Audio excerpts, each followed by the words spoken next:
Hello, my name is Aiden Wells, and I'm with the Cybersecurity Centers with New Mexico Tech.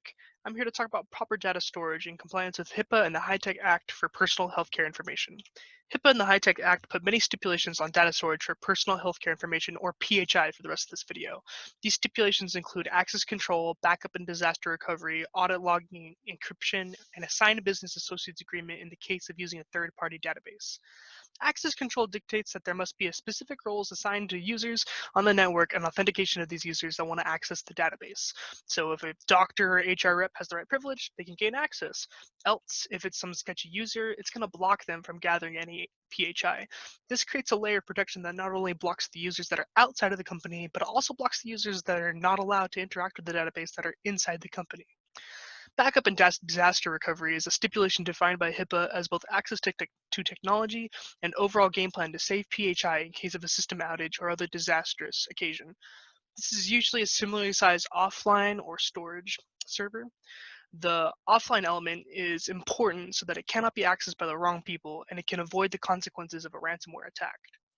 Audit logging is simply put as knowing what users are entering or trying to enter the database. Just like this camera is watching the door, knowing who is accessing the database and how often can point to malicious activity in one's network.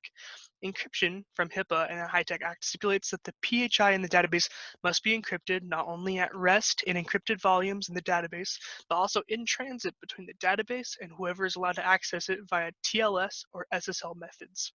The last step, which is having a signed business associates agreement, only matters if you're using a third-party database system such as the Amazon EC2 or Google Cloud databases. This agreement must be signed by both the healthcare provider and the third-party database provider. This agreement dictates how HIPAA security responsibilities are managed by the cloud provider and the cloud customers.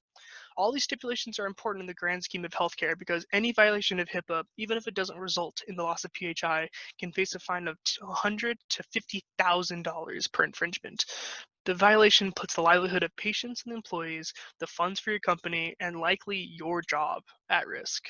Therefore, follow these stipulations to a T and everyone will be secure. If you have any questions, please contact the New Mexico Cybersecurity Centers with any of the following methods. Thanks.